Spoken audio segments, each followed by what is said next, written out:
Y bueno, eso va a marcar también mi línea de investigación. Y me quería yo dedicar, pues igual, les decía, a la investigación. Y no lo pude hacer, digamos, durante la carrera, porque en la universidad en la que yo estudiaba, pues no se desarrollaban muchos procesos, era como muy incipiente. Entonces hice una maestría, me fui de Mazatlán, me fui a la Ciudad de México, hice una maestría, pero ya no pude llegar al Departamento de Investigaciones Educativas del CIMBESTAP, que yo quería estudiar ahí etnografía. No pude llegar porque el periodo había pasado, entonces me fui pues la única, digamos, oportunidad que tuve, fui a la Universidad de Anáhuac a estudiar la maestría. Y ahí me encontré a un investigador con el que trabajé mi tesis de maestría. Y trabajé el tema, bueno, como hice una maestría en educación, trabajamos los temas de currículum y tecnología educativa, pero en las materias de currículum conocí a los teóricos, bueno, de la teoría crítica, del currículum. Y entonces trabajé desde ahí mi tema. El tema era evaluación de la docencia. Y entonces empecé a ver, digamos, qué pasaba con esto de la evaluación de la docencia, porque ustedes saben que existen formatos para evaluar lo que hace el docente y se evalúa siempre desde la mirada del alumno. Entonces, yo lo que empecé a leer, pues para construir mi marco teórico, y lo que encontré fue que desde la teoría crítica, me brindaba elementos para hablar del currículum, cómo estaba condicionado. Y además, bueno, quién dicta los contenidos de los currículum. Y, por ejemplo, ahí, bueno, tenemos que están todas las ciencias y ciertos contenidos, ¿no? Ciertas cosas, que ahora, bueno, han tenido muchas modificaciones, digamos, por ejemplo, los libros de educación básica, ¿no? En relación, por ejemplo, con esta desigualdad de género, ¿no? Que no aparecían mujeres o haciendo qué, por ejemplo, o cuestiones relativas a la historia, ¿no? A la historia de los pueblos también, que todo está, o por ejemplo, contenidos que entienden los niños o jóvenes de las ciudades, pero que no entienden los niños de las comunidades, ¿no? Donde no hay ciertas cosas. Entonces, había como muchas demandas, siento que hay como muchas demandas a los docentes, ¿no? Que hay demasiadas demandas de que tienen que cumplir, tienen que hacer, mientras también, claro, ellos tienen su propia vida, ¿no? Su vida personal y a veces también contratos laborales que no son muy buenos. Entonces, yo elaboré un marco teórico desde estas posiciones como más críticas, pero también por mi formación en psicología, también encontré otra dimensión que luego es poco abordada, que tiene que ver con esta dimensión personal más subjetiva, más de, bueno, ¿y el profesor qué? ¿No? ¿Quién es esa persona? Y en esos tiempos apenas estaban haciendo estudios sobre los perfiles de los docentes.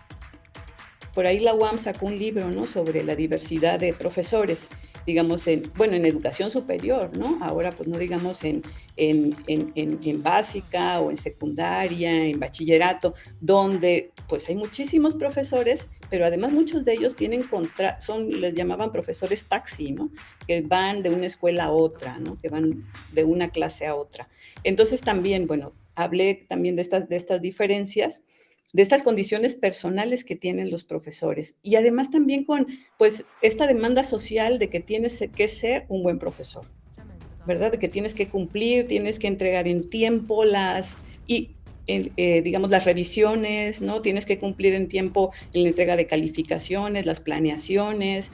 Y también lo que yo hacía era una crítica a la tecnología educativa. Esta tecnología surgida en los Estados Unidos a partir de la sistematización que se hace del currículum digamos, con Tyler y Taba, ¿no? Esos, digamos, los que han estudiado educación saben que en currículum, digamos, estos autores son como, pues, básicos, ¿no? Y entonces yo hago también ahí una crítica a este modelo eficientista, ¿no? Por objetivos, donde se trata de que el profesor simplemente aplique estrategias que van a funcionar y los estudiantes van a aprender sin considerar los contextos. Hubo un tiempo por allá en pues no sé, creo que 80, 70, donde estaba todo lleno los libros de objetivos. Estaba todo lleno de objetivos, cada página, cada unidad estaba llena de objetivos. Después, claro, acá también, esto se retomó también en México, pero después con el tiempo, claro, los libros cambiaron y ahora, bueno, los fundamentos era el constructivismo, ¿no? Como ustedes saben, y ahora son las competencias, ¿no? En el currículum. Entonces, bueno, yo hacía esta crítica considerando tanto las condiciones, digamos, estas demandas que se hacen al profesor, pero que hay también como obstáculos que también las mismas instituciones ponen, ¿no? Que tienen que ver con toda esta burocracia. De hecho, en estudios que ha hecho las antropólogas de la educación, como Elsie Rodwell, hablan de cómo ha aumentado la burocracia para los profesores. Y nosotros ahí propusimos un instrumento de evaluación de la docencia que contemplara también algunos de estos elementos. Y bueno, pues eso se publicó, ¿no? En algún libro por ahí y en alguna revista de la UNAM. Y posteriormente, bueno, yo me dediqué mucho al diseño curricular, estuve en varias instituciones elaborando planes y programas de estudio. Y más tarde yo regresé a la Ciudad de México y hice un doctorado en ciencias con especialidad en investigaciones educativas en el Departamento de Investigaciones Educativas del CIMBESTAB, en el DIE. Finalmente, bueno, sí llegué al DIE y estudié, mi tema era los jóvenes, porque como docente trabajé en Cancún, en la universidad pública, en la Universidad del Caribe, y ahí encontré población maya que venía a la universidad, población, digamos, como de clase más acomodada, chicos y chicas que traían auto, que se veía que iban a la disco o a los antros, ¿no? Y otra población que no era maya, pero que era como digamos, de clase media baja, y que además se reunían, digamos, todos los chicos que eran como de origen maya, se reunían, estaban juntos, luego estaban estas chicas que les digo que eran como de clase media baja y luego los de clase más alta, ¿no? Que eran como las, que vestían como chicos y chicas que salen en las series juveniles americanas, ¿no? Y entonces ahí me empecé a preguntar qué era lo que pasaba con estos jóvenes, cómo era que se reunían, cómo era que se identificaban, qué pasaba con ellos en estos grupos de amistad, grupos de compañerismo de la escuela. Y con ese tema llegué yo al DIES Investap y ahí, bueno, me asignaron a un profesor, o él más bien tomó mi tema, un profesor alemán, que él trabajaba, bueno, desde la sociología y la hermenéutica. Y entonces empecé a leer, pues, textos que yo no había leído, mucho de sociología y sobre todo de sociología del individuo.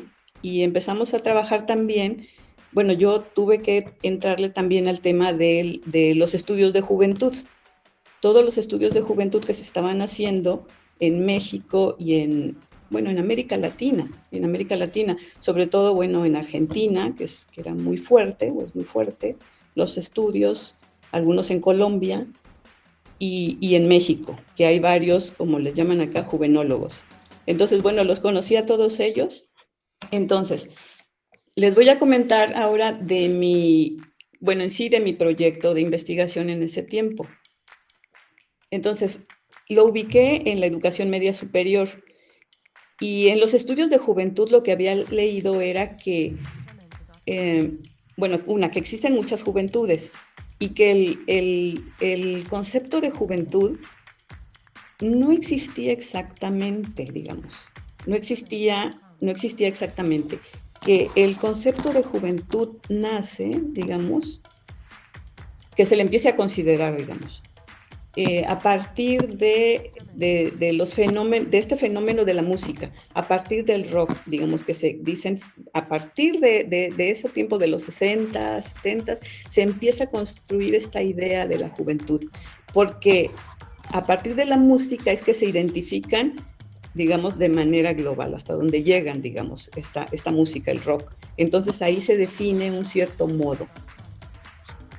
Y también otro elemento que contribuye también en esta idea de juventud es la escuela. La escuela. Y eso, digamos que los jóvenes en las sociedades urbanas, muchos jóvenes, digamos, incluso los que venían del campo, cuyos padres, bueno, eran obreros, los jóvenes tenían que ir a la escuela. Y entonces ahí es donde también, esa era otra característica de la juventud, que estaban en la escuela. Entonces se prolonga, digamos, el tiempo de la escuela, ¿verdad? Ya no es la educación básica, sino también la secundaria. Y bueno, nosotros incluso tenemos el bachillerato. Y entonces la juventud se empieza, digamos, a construir, a verse, y se habla de que hay una cultura entonces adulta, hay una cultura adulta, la cultura que tiene que ver pues con el trabajo, la familia, y la cultura juvenil, que tiene que ver más con el ocio y con los estudios. Ahora, entonces también se habla de que hay, claro, diversas juventudes. Hay jóvenes que están, vamos a decir, integrados al sistema, que están yendo a la escuela, que están haciendo, digamos, eso que se espera que hagan, pero hay otros que no están yendo a la escuela. Digamos que hay desigualdades. Hay jóvenes que no van a llegar a la escuela. Antes, digamos, no llegaban muchas mujeres, ahora, bueno, son más del 50%, pero aún así en los pueblos, creo, hay sus diferencias todavía, ¿no? Todavía son menos. Bueno, después de este estudio, lo que ahora he planteado es trabajar, sigo trabajando con jóvenes de bachillerato, pero ahora lo que hemos planteado es seguir como las trayectorias académicas de los jóvenes de bachillerato, incluida la universidad y además su ingreso al mercado laboral. Y revisar, bueno, pues, cuáles son esas experiencias en el bachillerato. Porque, bueno, ya realizamos algunas encuestas, algunos cuestionarios a jóvenes de por qué abandonan. Porque, bueno, si ustedes no lo saben, en el primer año en bachillerato abandona casi el 30%. Y bueno, pues ahora existe digamos que ahora el bachillerato es obligatorio, ¿no? Y entonces, pues muchos jóvenes se están yendo y a veces, bueno, por cosas que a veces no, digamos, sí, hay un elemento fuerte que es lo económico, sí lo hemos encontrado, pero no es el único y muchas veces no es el determinante. En